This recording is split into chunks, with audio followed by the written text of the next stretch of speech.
Daily taste the daily. Warangal Congress లో ఆధిపత్య పోరు మళ్లీ మొదలైందా?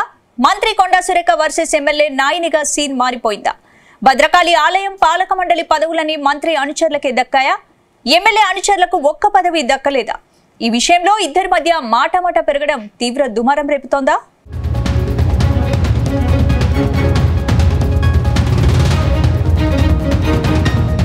వరంగల్ జిల్లాలో కాంగ్రెస్ పార్టీలో మరోసారి విభేదాలు భగ్గుమన్నాయి. మంత్రి కొండా సురేఖ, ఎమ్మెల్యే నాయిని రాజేందర్ రెడ్డి మధ్య వర్గపోరు మరోసారి రాజుకుంది. తాజాగా వరంగల్లో భద్రకాళి ఆలయ ధర్మకర్తల మండలి నియామకమే ఇందుకు కారణంగా తెలుస్తుంది. ఇటీవల దేవాదాయ శాఖ జీవో ద్వారా భద్రకాళి ఆలయానికి అదనంగా ఇద్దరు ధర్మకర్తలుగా నియామకాలు జరిగాయి. పదవుల నియామకంలో తన ప్రమేయం లేకుండా నియామకాలు జరిగాయని ఎమ్మెల్యే నాయిని రాజేందర్ రెడ్డి బగ్గుమన్నారు. తన నియోజకవర్గంలోని ఆలయానికి సంబంధించిన కీలక నిర్ణయం తనతో చర్చించకుండా ఎలా తీసుకుంటారని మంత్రి కొండా సురేఖను టార్గెట్ చేశారు. దాంతో ఓరుగల్లు పాలిటిక్స్ ఒక్కసారిగా హీట్ ఎక్కాయి.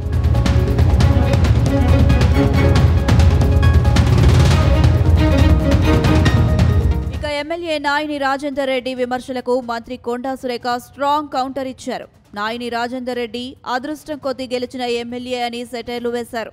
ఆయన గురించి ప్రత్యేకంగా కామెంట్ చేయడం అవసరం లేదన్నారు. దేవాదాయ శాఖ మంత్రిగా నాకు ఉన్న అధికారంతోనే నియామకాలు చేశారు. అదీ కాకుండా ఆలయ అధిష్టానం నుంచి వచ్చిన పేర్లను మాత్రమే ఫైనల్ చేశాను అని స్పష్టం చేశారు. అలాగే తన అనుచరులకు ఎవరికీ కూడా ధర్మకర్తల మండలిలో పదవులు ఇవ్వలేదన్నారు. ఇది పూర్తిగా విధానపరమైన నియామకం మాత్రమే అని స్పష్టం చేశారు. అది చాలా రోజులుగా పెండింగ్ ఉంది. వాళ్ళ పేర్లు ఇవ్వరు, అది కంప్లీట్ చేయలేదు. అది ఇప్పుడు చైర్మన్ ది కూడా కాదు, మెంబర్లు ఇద్దరు ఎవరినో ఒకరిని వేసాం. వాళ్ళు కూడా పెద్ద మాకు మా వాళ్ళు నా వాళ్ళు అనేది కూడా ఏం లేదు. మాకు పైనుంచి ఒకరిద్దరు అడిగిన వాళ్ళ పేర్లే వేసాం. మేము కావాల్సుకొని మా వెంట తిరిగే వాళ్ళు అనేది వేయలేదు. ఇంకా ఆ మాత్రం ఒక గుడిలో కూడా నాకు ఒక ఇద్దరి ధర్మకర్తలను కూడా సొంతంగా వేసుకునేటువంటి అధికారం లేదు అని చెప్పడం చాలా బాధ. ఎవరి లిమిట్స్ లో వాళ్ళు ఉండాలి అని చెప్పి నాని రాజేందర్ రెడ్డి కామెంట్ చేశారు. ఆయన నాకంటే చిన్నోడు, నాకంటే ముందు నుంచి కూడా ఎమ్మెల్యే కావాలనుకున్నాడు. పాపం నా తర్వాత అయ్యిండు, ఏదో అదృష్టం కొద్ది అయ్యిండు. నేను ఆయనని ఏమీ అనదలుచుకోలేదు. ఎందుకు అనంటే ఆయన విఘ్నతకే వదిలేస్తాం. అందుకని అయితే మంత్రి కొండా సురేఖ కామెంట్స్ తో వరంగల్ కాంగ్రెస్ లో వర్గపోరు మళ్లీ తెర మీదకు వచ్చేసింది. కొండా సురేఖకు వరంగల్ నగరంపై మంచి పట్టుంది. అటు ఎమ్మెల్యే నాయిని రాజేందర్ రెడ్డికి తన సొంత నియోజకవర్గంలో బలమైన కేడర్ ఉంది. కానీ ఈ ఇద్దరు నేతల మధ్య గతంలోనూ విభేదాలు చెలరేగాయి.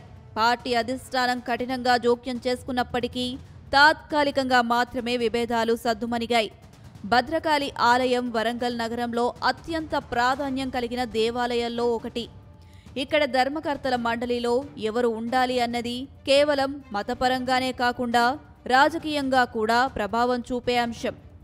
ఈ కారణంగానే నియామకాలు రాజకీయ వర్గాల్లో పెద్ద చర్చకు దారితీశాయి.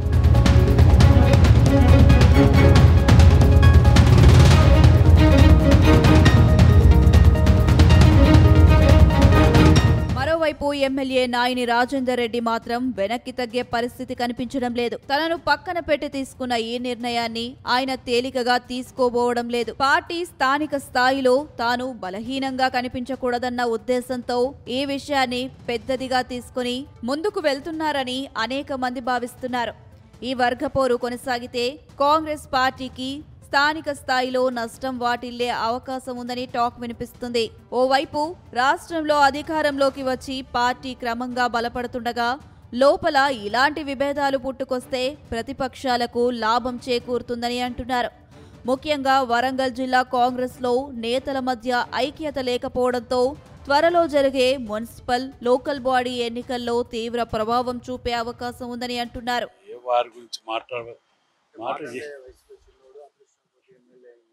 వాస్తవం మరి అదృష్టం లేకుండా దురదృష్టం ఉంటే అయితే ఎమ్మెల్యే అవుతాడు. ఎవడన్నా అదృష్టం ఉంటేనే అయితే అవుతాడు కదా. ముందనే వచ్చిన కరెక్టే. కానీ నేను పూటకో పార్టీ మారితే నేను 5వ ఎమ్మెల్యే అవుతాడిని. మరి నాతో కాలే, నన్ను ఏం చేయమంటావు? ఇచ్చిన ఒక అవకాశాన్ని అదృష్టంతో గెలుస్తాడు ఎవడే, కానీ దురదృష్టం ఉంటే గెలుస్తాడు ఎవడన్నా? 40 ఏళ్ళు దారబోసినా పార్టీ మారకుండా పార్టీ కోసం ఏ విజిటింగ్ కార్డు కొట్టి జోలో పెట్టుకొని తిరగలే. ఎన్ఎస్ఏ ప్రెసిడెంట్గా, యూత్ కాంగ్రెస్ ప్రెసిడెంట్గా, 11 ఏళ్ళు జిల్లా ప్రెసిడెంట్గా మరి రక్తాలు ధారపోసి పార్టీకి తెలుస్తున్నాం. మేము అవకాశవాదాలు తిరిగి మేము పార్టీ మాట్లాడుతుంటే నేను కూడా ఇటువంటి ఇవ్వాలా? నాతోటి కాదు అది. మొత్తం మీద వరంగల్లో ఇద్దరు నేతల మధ్య ఆధిపత్య పోరు మరోసారి బగ్గుమంది.